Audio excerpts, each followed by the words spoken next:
I'm Carrie. Standing on the stage of the Austin Business Journal's 40 Under 40 Gala, I could feel the spotlight warming my face. The Crystal Award in my hands was heavier than it looked. As I looked out at the 400 faces in the audience, I couldn't help but think back to 2 years ago when I was holding a $500 check in a Ritz-Carlton ballroom. I grew up in a small town in Maine. The town was quiet, with every house on a well-maintained street and a picket fence in front. Our family home was a 3-story colonial by the lake. From the outside, we seemed like the perfect family. My parents, Richard and Linda, were in their late 50s. Richard was a successful lawyer, and Linda was a well-known community volunteer. My older sister, Ava, was the apple of my parents' eyes. She was 32, a Harvard-educated investment banker. She had always been high-achieving, with a string of academic and professional successes. My parents constantly boasted about her at every family gathering and social event. Meanwhile, I was the dreamer. I loved graphic design. I won a few local design contests in high school, but my parents saw it as a mere hobby, a waste of time in their eyes. They believed that a stable, high-paying job was the only path to success. After graduating from the local university, I landed a job as a junior graphic designer at a small agency. It wasn't a high-profile position, but I loved it. The problem was the car. I needed a vehicle to commute to clients' places, but my credit was poor. So, my parents co-signed for a $20,000 Hyundai Elantra. It became a noose around my neck. Every time I expressed my desire to try something new, like switching to freelance design, my mother would remind me of the car loan. "You still owe us for that car, Carrie. Don't be so irresponsible." My father would just nod in agreement. I met Jake at a local coffee shop. He was 30, a freelance web developer. His parents divorced when he was young, and he had to work hard to make a living. He was a self-taught programmer and had built a small but loyal clientele. He was ambitious but in a different way from what my parents understood. He just wanted to create something meaningful. When my parents found out about Jake, they were far from pleased. One Sunday dinner, my mother said, "A freelance web developer? That's not a real job." She looked at me with disappointment, as if I had made a huge mistake. At that time, Ava got engaged to Andrew, a partner at a top law firm. My parents spared no expense for her engagement party. They rented a large hall, hired a caterer, and invited all their friends and colleagues. "Ava found a partner who matches her status," my mother said, glancing at Jake. Jake didn't show it, but I could tell he was hurt. 5 weeks before Ava's wedding, Jake proposed. It was a simple and intimate moment at our small apartment. There were no fancy settings or expensive rings. It was just him, me, and a promise of a future together. I said yes without hesitation. When we told my family, Ava forced a smile, and my father mumbled a congratulations before going back to his newspaper. My mother looked at the ring for a second and then immediately focused on Ava's wedding preparations. Ava's wedding was a grand affair, held at the Ritz-Carlton. The ballroom was decorated with crystal chandeliers and flowers imported from Holland. There were over 200 guests in attendance. I arrived in a $99 black dress I bought on sale. I was assigned to manage the guest book table, away from the main action, away from the limelight. After the ceremony, I was doing my job, greeting guests and handing out pens. One of my mother's aunts looked at me and said, "Oh, you're Carrie. Linda always talks about Ava." I just smiled and nodded. Jake was seated at a table in the back, next to some of Andrew's colleagues who were engrossed in talks about stocks and law cases. During the reception, I left the guest book table to find Jake. As I was walking across the ballroom, my mother pulled me to a corner near the bar. "I know you and Jake are planning your wedding," she said. She pressed a white envelope into my hand.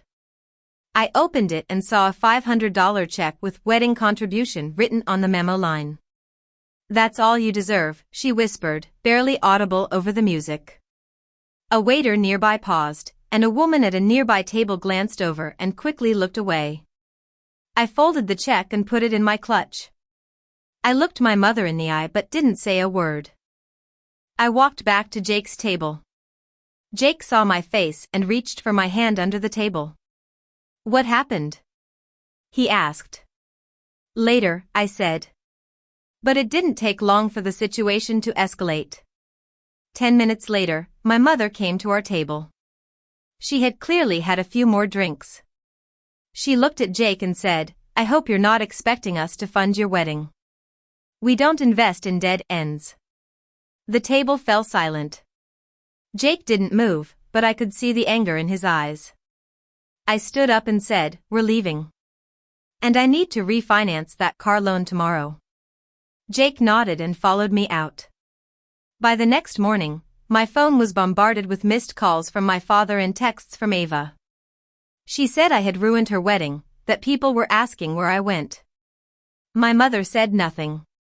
It was as if her silence was a punishment. Jake and I sat at our kitchen table, looking at the refinancing options on his laptop. My credit score was 690, just enough to qualify for a higher interest loan.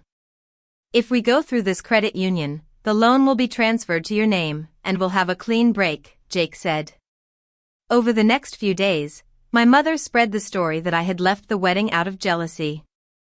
Aunt Lucy, my father's sister, who was always kind-hearted, called me and told me what my mother was saying.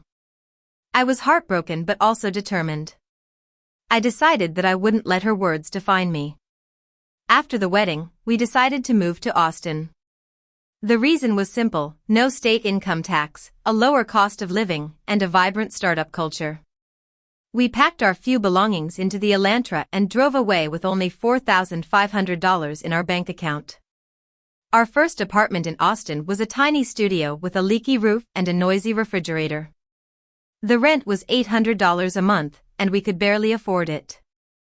I started working as a barista at a local coffee shop, earning minimum wage plus tips. In the evenings, I would work on freelance design projects on Upwork. In the beginning, the work was slow. I was mainly doing small jobs like logo designs for local shops, earning a few $100s a month. Jake was also struggling to find new clients. One month, we had to live on instant noodles because we couldn't afford proper groceries. But then, something happened. I met a marketing consultant named Grace at the coffee shop.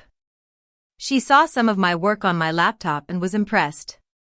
She told me she had 2 clients who needed brand overhauls and would refer me if I could present a proper proposal and register an LLC. I knew it was a huge opportunity. That night, Jake and I sat at our rickety table and registered Carey Design LLC. It cost us $350, almost half of our remaining savings. But we knew it was an investment.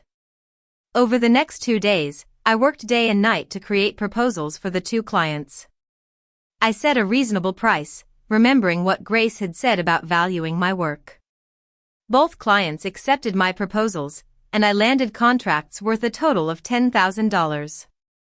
Things started to pick up from there. By the end of the year, we had expanded our business. I hired a part-time copywriter and a graphic designer. We moved to a bigger office on Congress Avenue. One day, Ava and my parents came to Austin.